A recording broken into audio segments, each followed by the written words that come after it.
हम लोग यहाँ पे स्टार्ट करते हैं इसको स्पीड ऑफ बस और स्पीड ऑफ कार से। स्पीड ऑफ बस आपने ले ली S B, speed of car ले लिया आपने एस सी। पहली बात बोली जा रही है यहाँ पे, a bus left point X for point Y 2 hours later, a car left point X for Y and arrived at Y at the same time as the bus. तो क्या मैं कह सकता हूँ कि distance divided by S B minus distance divided by S C is equal to 2। पहली equation हमने ये बनाई। दूसरी इक्वेशन क्या बनाएंगे, डिस्टेंस अभी भी हमारे पास में सेम ही रहेगा, डिवाइडेड बाय, क्योंकि ऑपोजिट डायरेक्शन के अंदर जा रहे हो तो S B plus S C की value will become equal to 1.33 यानी कि 4/3। So this will become equal to 3D is equal to 4SB plus 4SC। यहाँ पे दोनों तरफ डी से डिवाइड करते हैं, ये वैल्यू बन के आ जाएगी, कैंसिल आउट हो गई। तो 4/SB/D और 4/SC/C, ये आपके पास में बन जाता है टाइम टेकन बाय बस। ये हमारे पास में बन के आ जाता है टाइम टेकन बाय कार। इसी तरह से इस इक्वेशन को अगर मैं टाइम की टर्म्स के अंदर बना देता हूँ तो ये वैल्यू बन जाती है 3 = 4 divided by time taken by bus plus 4 divided by time taken by car. और एक इक्वेशन हम लोग कह रहे हैं यहाँ पे बनी हुई है, ये इक्वेशन बनी हुई है आपकी time taken by bus minus time taken by car is equal to 2। अभी क्या करोगे, यहाँ पे ऑप्शंस उठा के और चेक करोगे इधर। तो यहाँ पे ऑप्शन उठाया, हमें दे रखा है how much time did it take for the bus to travel. Option number A मेरा आंसर हो नहीं सकता, क्योंकि अगर इसको 2 घंटे लगेंगे तो दूसरे वाले को 2 घंटे कम लग रहे हैं, तो वो जीरो ही हो जाएगा। अगर ये 4 होता है तो ये बन जाएगा 2, अगर ये 6 बनता है तो ये बन जाएगा 4, अगर ये 8 होता है तो ये बन जाएगा 6। ये वैल्यूज को सब्स्टिट्यूट करेंगे यहाँ पर, देखेंगे कौन सी इक्वेशन सेटिस्फाई करती है इसे। 3 = 4 डिवाइडेड बाय, पहली इक्वेशन है 4 प्लस 4 डिवाइडेड बाय 2, ये वैल्यू बन के आ जाती है 1, ये वैल्यू बन के आ जाती है 2।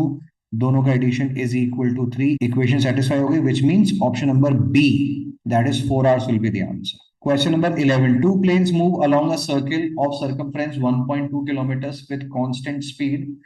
When they move in different direction, they meet every 15 seconds, and when they move in the same direction, one plane overtakes the other every 60 seconds. Find the speed of the slower plane. Circumference हम लोग कितना दिया, 1.2 kilometre का distance हमें दे रखा है, यानी कि बेसिकली दो प्लेन्स के बीच का डिस्टेंस, ये डिस्टेंस को कैलकुलेट करने का काम में लिया जाएगा।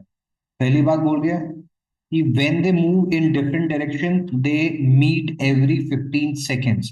क्या कहने का मतलब हुआ कि 1.2 किलोमीटर्स का इनके बीच का डिस्टेंस था, और दोनों की स्पीड क्योंकि ऑपोजिट डायरेक्शन के अंदर बन के आ रही है, तो S1 प्लस S2 की value will be equal to 15 seconds.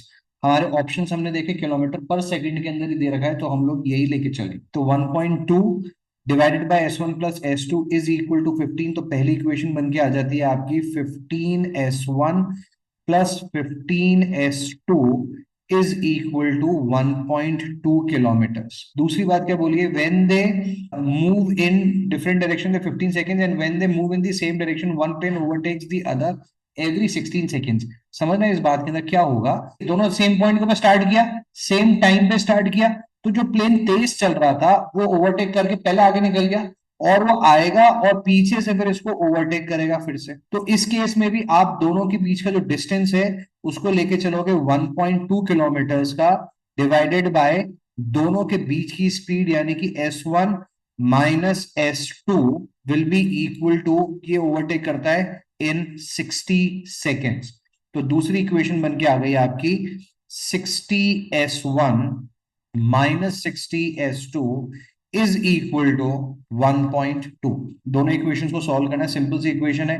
क्या करोगे, इसको 4 से मल्टीप्लाई कर देते हैं, so this value will become equal to, पहली इक्वेशन बन के आ रही है 60S1 plus 60S2 is equal to 1.2 into 4 will become equal to 4.8, और दूसरी इक्वेशन बन के आ रही है 60S1 minus 60S2 is equal to 1.2। हमें बोला गया है यहाँ पे कि स्लोअर प्लेन की स्पीड पता लगानी है। स्लोअर प्लेन कौन सा हो जाएगा, सेकंड वाला, क्योंकि आपने ज्यादा में से कम की स्पीड को माइनस किया हुआ है। दोनों इक्वेशंस को ऐड अप कर लेंगे, ये कैंसिल आउट हो जाता है, this is 120। S1 is equal to 4.8 plus 1.2 that is equal to 6, so speed of 1 is equal to 6/120 और ये बन जाएगी कितनी 1/20। वैल्यू को सब्स्टिट्यूट कर देते हैं इस पर्टिकुलर इक्वेशन के अंदर, तो 60/20 plus 60s2 is equal to 4.8. This is equal to 3 plus 60s2 is equal to 4.8, which is equal to 60s2 is equal to 1.8. तो S2 की value will become equal to 18/600, that is equal to 3/100, that is equal to 0.03 kilometers per second. Option number B will be marked as the answer. Kareem, a tourist, leaves Elora on a bicycle having traveled for 1.5 kilometers at 16 kilometers per hour.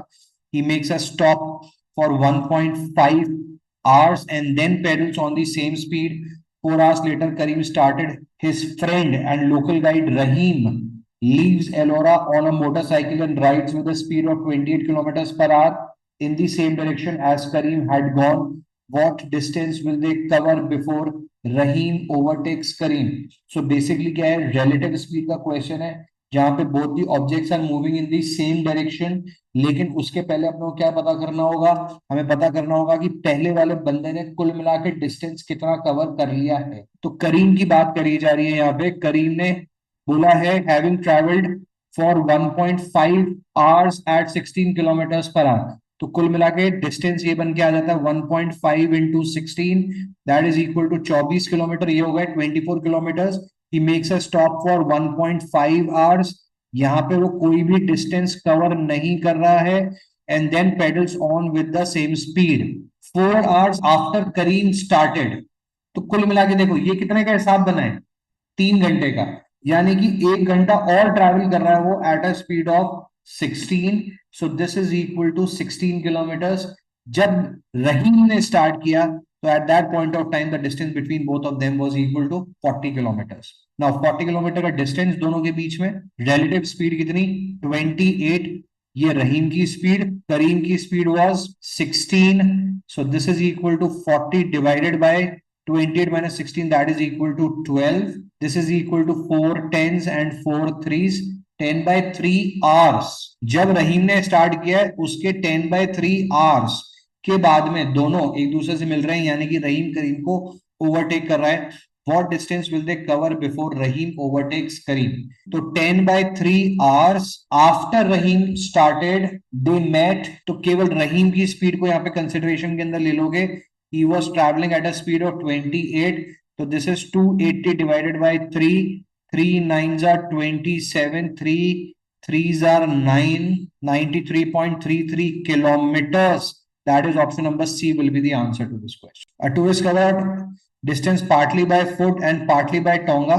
He walked for 90 kilometers and rode the Tonga for 10 kilometers. He spent 4 hours less on Tonga than on walking. If the tourist had reversed times he traveled by foot and Tonga, the distance covered on each part of the journey would be equal. How long did he ride the Tonga? Time की बात हो रही है क्योंकि यहाँ पे he walked 90 kilometers and rode Tonga for 10 kilometers. He spent 4 hours less than on Tonga than on walking. तो हम लोग टाइम ऑफ टोंगा को ले लेते हैं TT और टाइम ऑफ वॉकिंग को ले लेते हैं TW। Speed of walking will be equal to 90 divided by time of walking, and speed of Tonga will be equal to 10 divided by time of Tonga.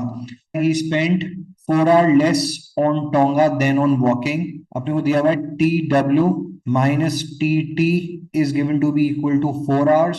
अगली बात बोली जा रही है if the tourist had reversed the time he traveled by foot and Tonga, यानी कि speed of walking multiplied by time of Tonga and the distance traveled on each part of the journey would be equal। ठीक है, speed of tonga into time of walking, अगर ये दोनों चीजें करते हैं तो दोनों एक दूसरे के बराबर बन के आ जाएंगी। ये वैल्यूज को सब्स्टिट्यूट करते हैं यहाँ पे नीचे वाली इक्वेशन के अंदर, तो this is equal to 90 into TT/TW is equal to 10 TW upon T T, ये कैंसिल आउट होके बन जाता है T square T upon T square W. So this will be equal to 1/9. This will be equal to T T by T W is equal to 1/3, which means time of walking is equal to thrice the time of tt. दूसरा relation क्या दे रखा था, ये वाला. तो इस equation के अंदर वैल्यू सब्स्टिट्यूट कर देते हैं टी डब्ल्यू की. तो 3tt minus T T is equal to 4. तो 2t t is equal to 4 और time of tonga will become equal to 2 hours. क्या पूछा है हमसे, यही पूछा है, टाइम ऑफ टोंगा पूछा गया था. Option number C will be marked as the answer to this question.